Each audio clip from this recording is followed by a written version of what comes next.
L'armée américaine s'enflamme-t-elle? Le secrétaire à la Défense le nie. Mais les preuves disent le contraire.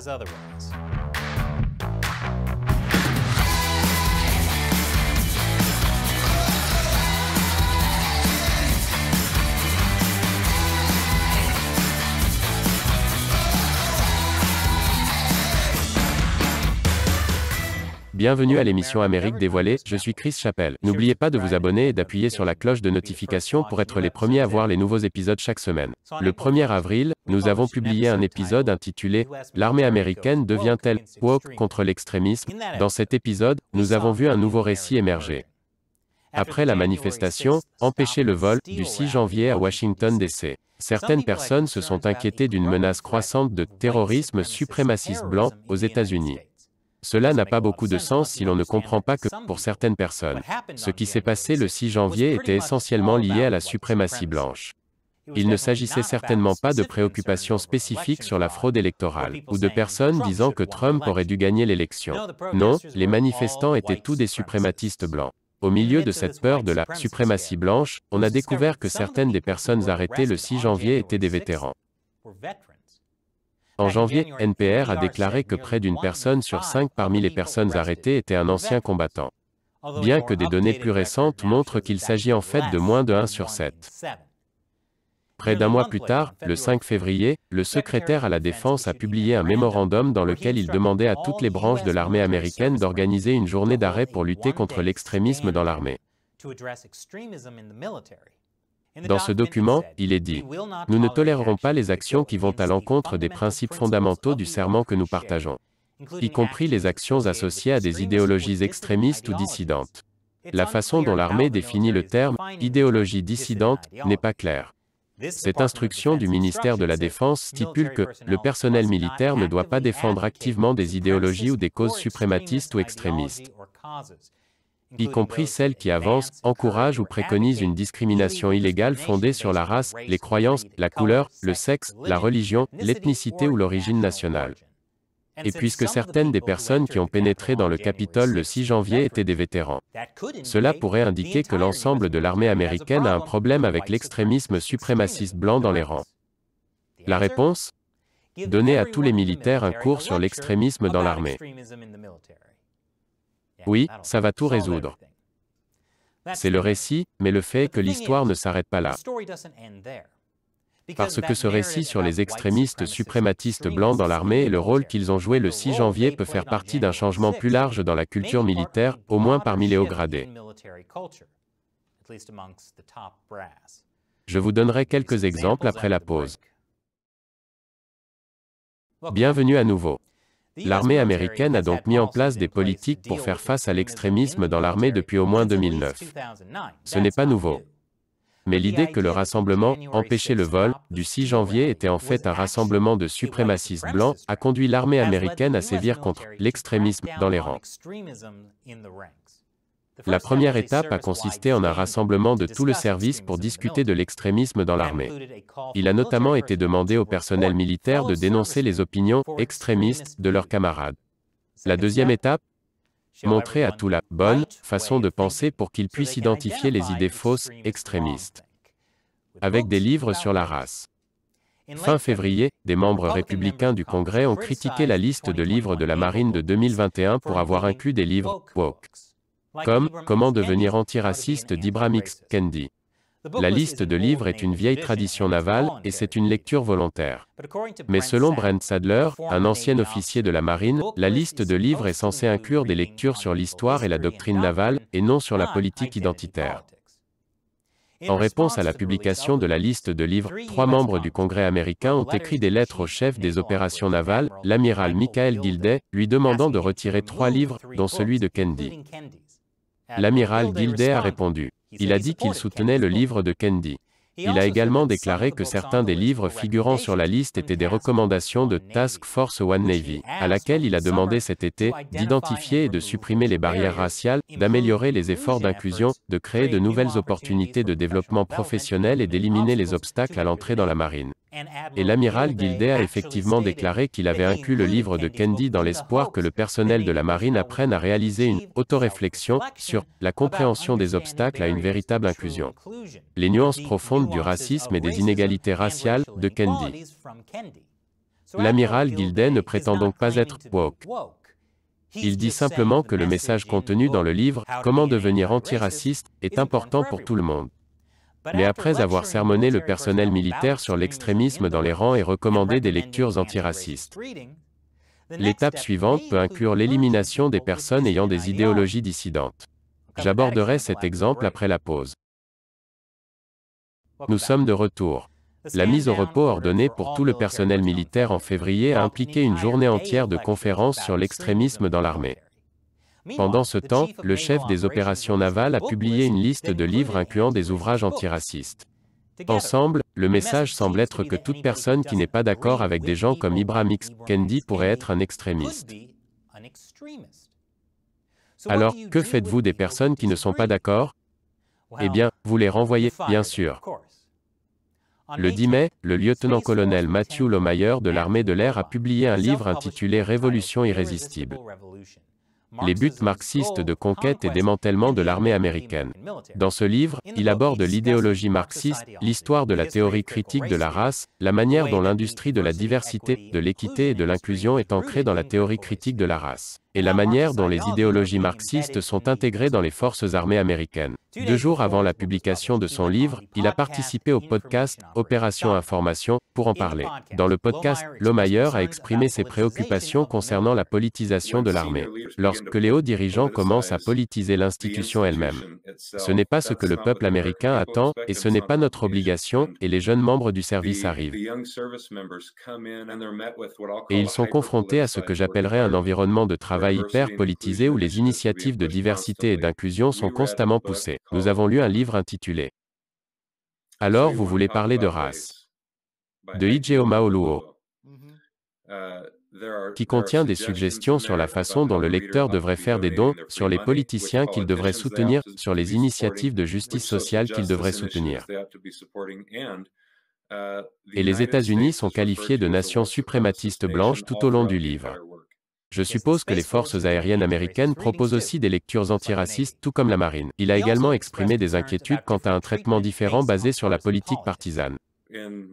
Dans l'histoire américaine récente, la pensée néo-marxiste a trouvé un foyer d'accueil dans le Parti démocrate, je dirais ça comme ça, ou dans la politique intérieure de gauche.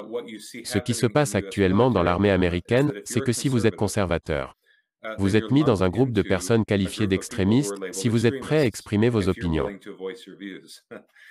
Et si vous êtes aligné sur la gauche, alors il n'y a pas de problème à être un activiste en ligne, car personne ne vous demandera des comptes. En réponse au podcast, l'officier commandant Lohmeyer s'est empressé de demander des comptes à Lohmeyer en le relevant de son commandement le 14 mai, invoquant la perte de confiance dans sa capacité à diriger. Ce qui prouve en quelque sorte le point de vue de Lohmeyer. Son commandant a également ouvert une enquête pour déterminer si ses commentaires constituaient une activité politique partisane interdite. Donc, assigner un livre avec des recommandations politiques spécifiques n'est pas une activité politique partisane interdite. Participer à une manifestation de BLM n'est pas une activité politique partisane interdite. Parler de la politisation croissante de l'armée, activité politique partisane interdite. Le cas de Lohmeyer a suscité des réactions de la part de beaucoup de gens. Ces 3 membres du Congrès ont tous exprimé leur inquiétude face à la politisation croissante du ministère de la Défense et aux attaques partisanes contre les déclarations conservatrices. Pendant ce temps, le secrétaire à la Défense Lloyd Austin a réfuté en disant que l'extrémisme dans les rangs est le vrai problème. Et le porte-parole du Pentagone, John Kirby, a défendu Austin, affirmant que les hauts responsables du ministère de la Défense ne font aucun effort pour éliminer des personnes du service en raison de leurs convictions politiques ou religieuses. Austin prend ses décisions sur la base de son jugement sûr et de ses années d'expérience dans l'armée, et non pas à travers un quelconque prisme partisan ou politique. Ainsi, les conservateurs disent que le problème est que l'armée pousse des idées de gauche et punit les personnes qui expriment des opinions conservatrices. Pendant ce temps, l'armée dit « Non, ce n'est pas du tout ce que nous faisons, nous ciblons simplement l'extrémisme. » Mais comment l'armée définit-elle l'extrémisme? C'est une question importante, car les conservateurs accusent l'armée de cibler les personnes de droite. sans s'occuper de l'extrémisme d'extrême gauche dans les rangs. Un conseiller des chefs d'état-major interarmés a déclaré que les soldats sympathisant avec Black Lives Matter sont différents de ceux qui ont pris part à la manifestation du 6 janvier au Capitole. En particulier, a-t-il dit, il y avait des gens qui défendaient contre l'injustice sociale, l'injustice raciale et tout le reste, et c'est le droit des citoyens. S'il s'agit d'une organisation qui impose réellement le mal, la menace, la destruction, l'activité criminelle et ainsi de suite, alors nous ne tolérons pas ce comportement. Pour être juste, sa déclaration semble assez raisonnable. Les citoyens ont le droit constitutionnel de défendre leur propre opinion. Le problème que de nombreux conservateurs ont avec tout cela est le double standard. L'activisme de gauche est toléré et même célébré, mais l'activisme de droite est qualifié d'extrémisme. Personne ne conteste donc si l'extrémisme doit être exclu de l'armée. Le différend porte sur ce qui est étiqueté comme extrémisme.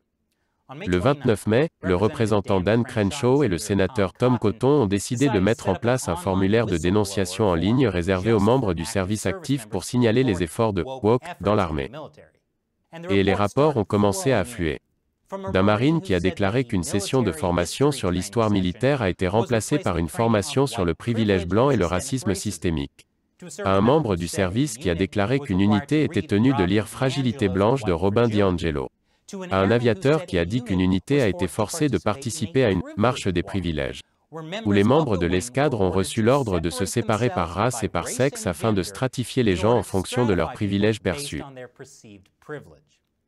L'un des assistants de Crenshaw a déclaré que le formulaire a reçu plus de 300 plaintes crédibles provenant de diverses branches de l'armée.